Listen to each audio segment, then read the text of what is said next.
Hey, what's going on, everyone? It's Cory here for another episode, and I cannot wait to introduce you to not only this mega team builder, but also one of my dearest friends, okay, right down in Bradenton, Florida, Jennifer Kenna. Jen, thank you so much for being here.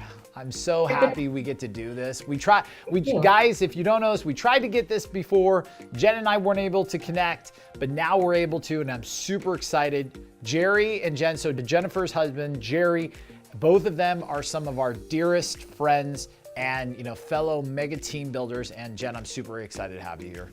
Awesome. Thanks for having me. This is fun. Yeah. So, hey, for all of our guests who don't know who you are, why don't you explain a little bit about who you are and what area that you live in and service, and then, you know, a fun and interesting fact about you. All right. I love that. So yes, my name is Jennifer Kenna. I am in Bradenton, Florida. It's a little south of Tampa, a little beach community here, pretty beautiful place. So we run a small team. We have a local team of about 10 agents, but we're looking to grow this year. We've kind of stayed small for quite some time, and now we're ready to really turn this up and scale. So we run a team here, plus I also do some coaching and mentoring to realtors all over the country. So I had lots and lots of fun so far. Something interesting, let's see. So the story of my husband and I, so we met on vacation, which I don't think that many people do that, but we met on a cruise. And I lived on the east coast of Florida. We met, he dragged me over to the west coast, which is quite scary for a realtor to relocate. But I moved over here, and it's actually why I started a team, because I knew nobody, had no sphere, no friends, nobody, and had to start completely over. So it's a lot of the reason that you and I met, and I started looking for coaching and outsourced some assistance because I had to start completely over. So, and I'm now a stepmom of 3 beautiful daughters. So I went from independent woman with no kids to 3. That cruise sure changed you. That cruise line sure changed you a lot. Holy Toledo. So that's kind of a fun start to our business here. So you were on the east side of Florida, and near what big city? So Melbourne. So it's near where NASA is, the Space Center. So you're in Melbourne, and now you're closer to Sarasota, Florida. You got it. Yep. Right. So yeah, that's a big change. That's a big change. Yep. Yeah. So. And for a realtor, that is scary. How long had you been practicing in the Melbourne area? So 3 years. So just kind of starting to get return business, referrals, and had to start over. But it's a small town, so I kind of knew everybody there and grew up there. So it was pretty easy to get business at the time. So yeah, that from a real estate standpoint, that is kind of scary, especially, you know, you grew up there, you knew everybody there, they're gonna know you, you already have clientele, and now you're like, oh my God, I met this man, I fell in love, I'm gonna pack up the car and move and just start all over. You know, first day of work, do you have any clients? No. Do you have any prospects? No. And it's like, oh, shoot. I gotta do something. I gotta do something. Wow, okay. So let me ask you, how long have you been in real estate? So now it's been 8 years, which I can't believe how fast it's gone, but yeah, 8 years. Yeah, well, wait till you get to my point where I'm double that. And you just go, you're like, whoa, you're looking down the barrel of 20 years. I'm like, I'm looking down the barrel of being in the same industry for 20 years. I mean, I love it. Don't get me wrong. I absolutely love it. And I've watched a lot of things happen, a lot of things evolve, but holy Toledo is like, where did the time go? Wow. Fast. Yeah, so let me ask you, what made you get into real estate? Like, why real estate? Yeah, good question. So I was selling healthcare supplies. I was in the healthcare field for about 10 years prior. Lived in England. I was there for a year selling medical software through IBM. Yeah, so that was exciting and fun, but I was tired of the weather. I'm from Florida, so I really wanted to come home, get back to the beach. So I ended up quitting my job, coming back home. You know, I hadn't, sit down with my dad. We actually had lunch, and he's like, "What do you want to do now?" And I'm like, "I don't know." He goes, "Why don't you get your real estate license?" How many people have heard that? So they're like, why don't you just do this? My dad's a house flipper. He's an investor. So he's like, you can just help me sell a few houses till you get, figure out what you want to do and get back out there. I'm like, okay. So it started as like a part-time family business that we were going to just do on the side together. Well, the market crash had recently happened, and Melbourne was hit one of the top cities in the entire country. So my first year in trying real estate part-time, we flipped 40 houses. Wow. So I was hooked. I loved it. Never even considered going back into healthcare, took down the resume. I'm like, this is it. I definitely found my niche here. So it's been lots of Wow. So you go from living in a country that always seems to have gray skies. I mean, I know that's not necessarily the case, but it seems like it always has gray skies. I say that because I lived there for about 6 months when I was 17 years old, and it was gray every day I was there. Now may have been the wrong time of the year, but now you're like, I'm gonna move back to Florida. I'm like, hell yeah, of course you're moving back to Florida. That beautiful weather, are you kidding me? So then you come in and you start, so what year was that you ended up like flipping houses, getting back into that with your dad? That had to have been, what, 2013? 2012? Okay. Yeah. Yeah, so 2011 was shown to be the bottom of the market. So you were catching that right time. Homes were still being lost, where there was probably the supply and demand ratio was getting just right in alignment with you, where you could find the right supply to buy and still have, when you took that product and made it beautiful again, you had the right demand for a beautiful product. Yeah, right. Yeah, So at that time there was a lot of shitty supply.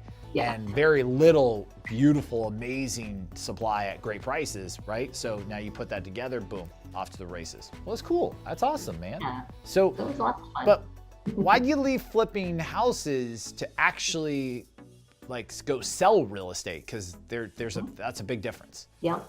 So when I moved over to the West Coast, my dad obviously is flipping things on the East Coast. So I'm like, okay, well, I guess I can either find more investors, I can find my own properties to flip. And I, in the meantime, end up picking up a few clients. And as I'm helping them with houses, I'm going, wait a minute, I can make this much money without the investment of buying the house, without having to fix it up, without having to do all the work. And I make a pretty good commission on a product I don't own. So I realized pretty quickly that why don't I just help other people buy and sell homes? Make a pretty good living doing that too. I'm right there with you, because I mean, that's what I spent years doing through the majority of that recession from 2000. I started about mid 2008, 2009, and I did it all the way up until about 2014. That's what I did too.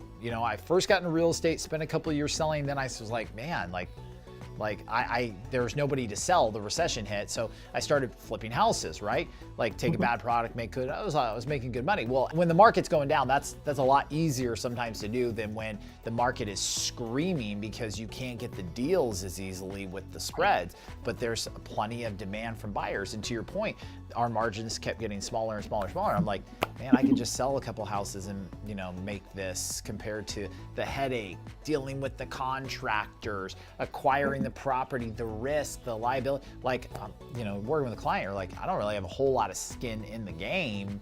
Like, I can help you buy a house, make $10,000, $15,000 like that, compared to just the headache and dealing with everything with flipping the property. So I feel you on that one. So you move over to Sarasota, or you move over to Bradenton with Jerry.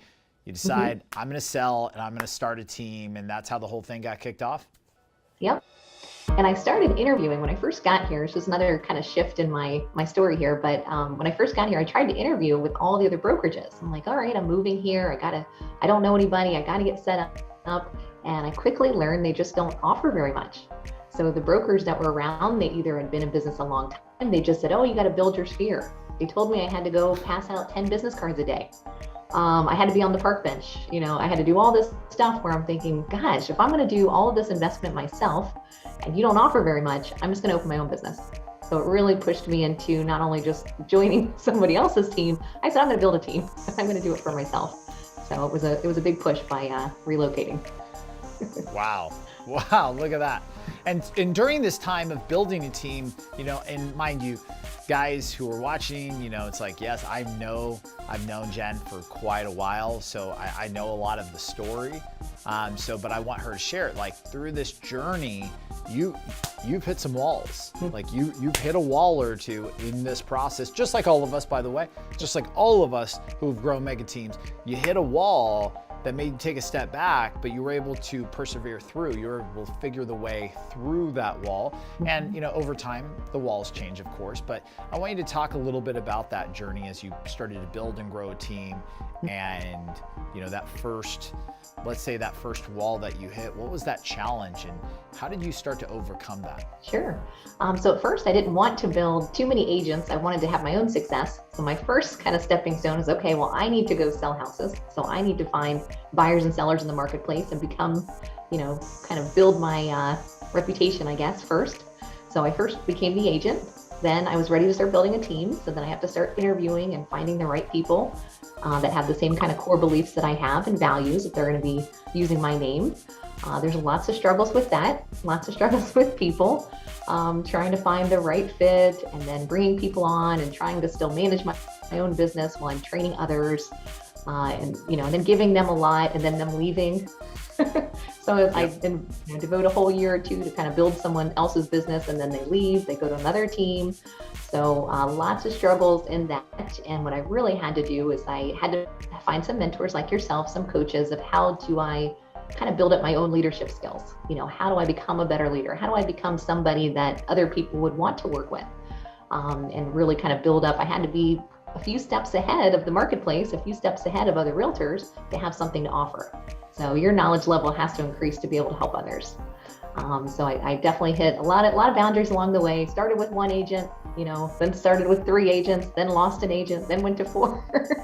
So it is a lot of kind of back and forth. It's definitely, success is not a straight line. There's a lot of zigzags in between. So I think just kind of hiring employees was new for me. Building that business was totally new. So my first hire was my admin, and she's still with me today. So she's been a great hire. We kind of grew and built our business together, but she was my first transaction coordinator. So I'm really good at meeting people. All I want to do is meet people and be out there, in the marketplace, talking and having conversations. And she's in the office writing all the contracts. So she's really, really good at that. That's her strength. I stay in my strength. And she was my first hire. She worked downstairs in my house when we first started.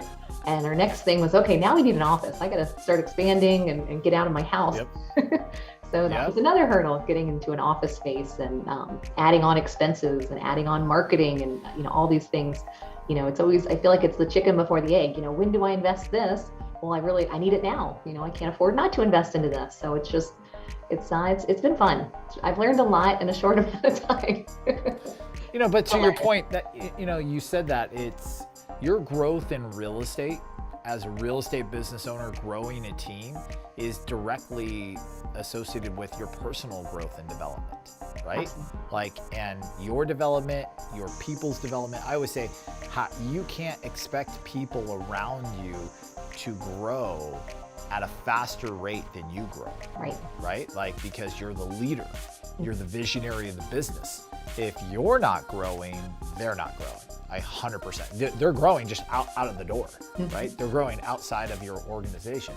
You always have to be growing, because when you hit a roadblock, there's 2 options: grow and learn from that experience and grow stronger, or go backwards and admit failure and just say, never mind, I don't want to do this. And there's a lot of times that, I know I've been on the phone with you. You're like, I don't want to do this. It's okay. We just got to work through this, and you're going to be stronger for it. You're going to be better for it. You're going to keep doing more and more and more. And then before you know it, boom, here we are. The success that you're having, the development you're at. And not only are you helping agents on your team locally, but you've been helping agents all over the place on how to build and grow their businesses, because 99.9% of the agents across the country sell less houses than you do. You know what I mean? You're the 0.01% of the agents in the country when it comes to sales. And so there's so many people for you to help and now tell your story too, which is part of why you're here today. So let me ask you, what's a major pitfall that you see that agents are running into, or agents are falling into the trap of when, building and growing their businesses? What's a major pitfall? So I definitely know this one very well, close to my heart, because I did it also. So I could admit, trying to do too much yourself. So I think, a lot of agents become very successful as realtors, and we call them technicians. They get really, really good at their job. And then when they start trying to build teams, they still think that, they still have to do it all. Like, well, that customer is not going to want to work with my agent. They're going to want to work only with me. Or, I have to be the one that makes sure that the photos look great before it goes online. All these like hats that we just try to wear all of them. Maybe being a little bit too much of a perfectionist and trying to make everything your way, whereas you're working as a team, it's our way. So I had to take a little step back, say, okay, if I really want to grow, I have to be able to trust other people to do the job. And as I've learned to do that, I actually find they have way more to offer in those positions than I do. Yep, very humbling, because somebody, if all they do is social media marketing, they're actually much better at it than I am. So instead of me trying to be that person, just sit back, let them do it, and usually they're better than I am. Oh, 100%. One of the things that my coach and mentors in the past have done with me that I'm now doing with a lot of people and reminding them, if you're the CEO of your business, if you're the visionary of your business, you are the team leader, you can't have tasks. You can't have to-dos. You can't have any of that. You have to delegate that out to people around you, because they'll get it done. Those are task-driven individuals. You are a big thinker, right? Like, you're a big thinker. You're the one who knows like training materials and things like that. Anytime there's a task for you to do, it just doesn't get done. It delays your growth. So all these people around that are like, I need to do this and I need to do that and I need to do this and I need to do that. No, you don't. You don't need to do it. It's like this live right now. Am I the one behind the camera? No. Am I the one who sent the email to you to get you here? No. Am I the one that sent you, X, Y, or Z? No. Like, I come here, I talk to you, I do what I do best, like what I was designed to do, and then I'll leave and all the edits will take place, right? And like all this and the downloads and and you gotta have people around you that can put this whole thing in place. Because the more you give for yourself to do, the worse off your business is. You as a team leader, you've got this ninja skill. You've got this ninja skill that you're able to come in, look and dissect problems, troubleshoot those problems, create solutions. The problem is you got to create solutions for others, not create the solution and keep part of the solution as to-dos for yourself. It's to-dos for others. And that's a big pitfall, the big trap that people fall into. Massive, massive trap. All right, so we talked about a trap and a pitfall, but what's the secret? Like, what's a secret that you can directly tie into why you've been able to be so successful? Yep. So you have to hire a coach. So I always tell anyone that I meet, all my colleagues, I'm like, you have to. There's no way you can look at your business from the outside and see the things that you're doing wrong. So you want to find somebody who's already done the things that you've accomplished. Follow them as a coach. Don't try to reinvent the wheel. Don't try to create your own strategies, your own processes. There's so many proven strategies already out there. Just find someone who's already doing it. So there's some coaches out there who make a living on that. You really don't want to work with someone who's not also selling houses and doing the things that you want to build for yourself. So outside of real estate, do you have like a personal coach or someone you follow? Okay, so outside of real estate, who? So like I have a workout coach. A trainer. Okay, all right. So you have a trainer, right? Because you feel that a trainer is going to, let me guess, help you achieve your dream outcome. And when I say achieve, the likelihood of achievement is much greater having a coach, you feel, than doing it on your own.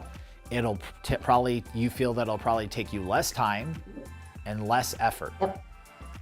Right? Yeah, those are the keys. That's the reason why you would hire someone. Like, I'm an avid, I love trading options. So I'm heavy in the stock market, or I should say in the option trading arena, for those of you who are watching. And it's like, for me, I hired a coach. Mm-hmm.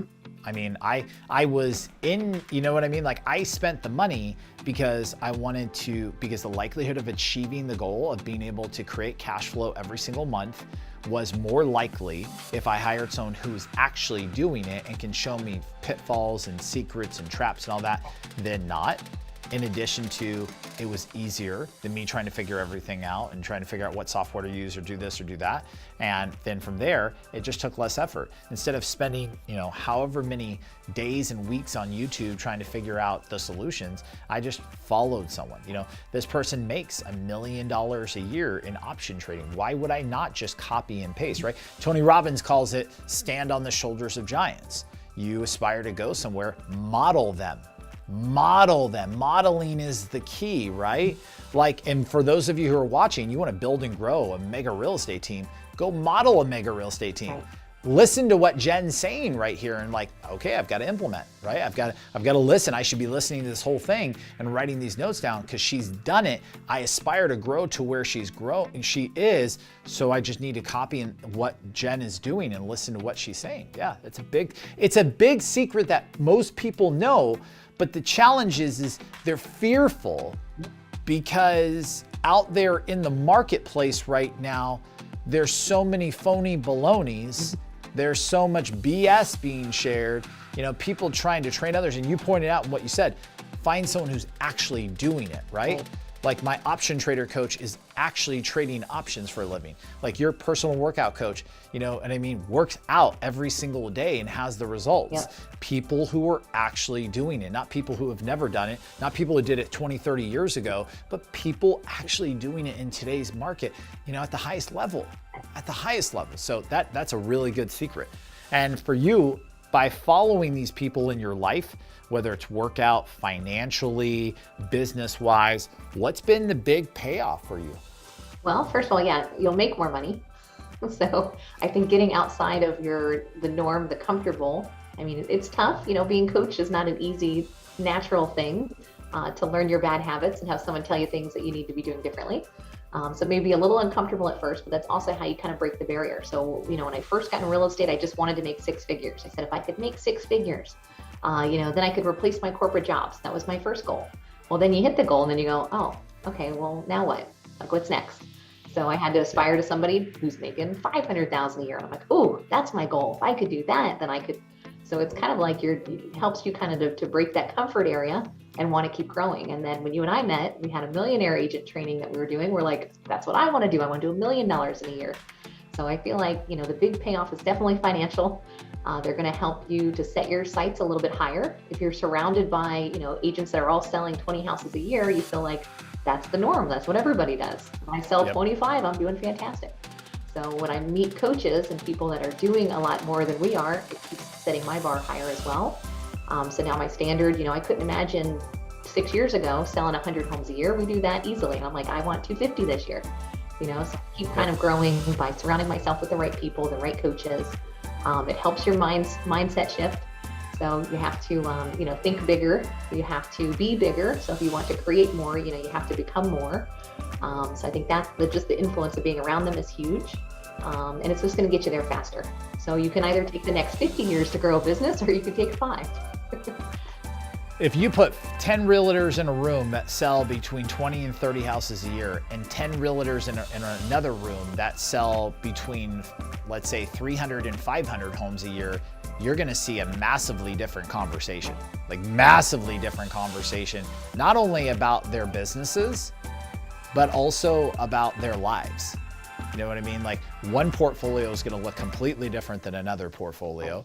The amount of time off is gonna look different. The money is gonna look different, but even the conversation about their businesses are gonna look different. The problem is even if you are someone who's selling 20 to 30 houses right now, you can't be in the 20 to 30 room because you're not growing. You need to be in the room that almost like gives you goosebumps when you walk in and you're like, oh crap, man. Like I may be the dumbest person in the room. Then you're in the right room. Right? Like if you're the smartest person in the room, that's a problem. That's a problem if you are the smartest person in the room and unless you're being paid to be there because you are the smartest person in the room, right? You want to be there to learn from others and contribute to the community. So cool. Awesome. Well, Jen, last thing before you go, anyone who's usually listening or watching to these lives, they're involved in personal development or professional development. Get real, they wouldn't be going through this whole thing if they weren't. So I know you're really into it just like myself. If I were to ask you like right now, book, YouTube channel or podcast that you're really into right now in your life, what is it? Oh, that's good. I'm focusing a lot on leadership right now, so I'm kind of going back to some old John Maxwell stuff because he's awesome. Ooh. So for leadership, John Maxwell, I think is fantastic. I actually was just, when I was listening to this morning, I'm trying to build a team. So of course, everything's going to be very focused around the team, but the 5 dysfunctions of a team, that is like absolutely game changing. traction. Well, that's good. I have a lot. Yeah. Well, yeah. So, but right now you're going through John Maxwell stuff. John Maxwell is the same, that's the same amount of books that, you know, I got a whole library full of John Maxwell stuff because the guy is just cranked out great and amazing content about leadership, good stuff. So if you guys are looking at becoming better leaders, like John Maxwell's worth starting. All right, cool. Thank you, Jen. By the way, for those of you who are watching, if you're thinking about wanting to start a team, or you have a team and maybe you just want to pick Jen's brain about how to build and grow it bigger, or better yet, if you're a solo agent and you're wanting to do more business and you want to talk to Jen about joining her team, right below here, these are Jen's handles. Facebook, Instagram, jump on there, like her, friend her, follow her, and then reach out to her. Slide into her DMs and let her know you want to connect and get connected with her. If you guys are in that, you know, Sarasota, Bradenton, Tampa marketplace, these are her handles right here. Now, don't forget, if you are not following me, like me, friend me. I need more friends on social media. Don't you guys know that? No, I'm just kidding. I would love to connect with you. By the way, here are my handles. Go ahead, like our page. By the way, if you found value in today, do me a favor, take a screenshot of this, go on to Facebook, Instagram, or whatever platform that you use, share, go ahead and post it, tag Jen and I in it, and leave us your comments there. We really, really appreciate it. And Jen, I really appreciate you spending time here, providing value for agents for years and years to come. Thank you so much for being here. Thanks, guys. Appreciate it. See you, Blake. All right, guys, I will catch you on the next episode.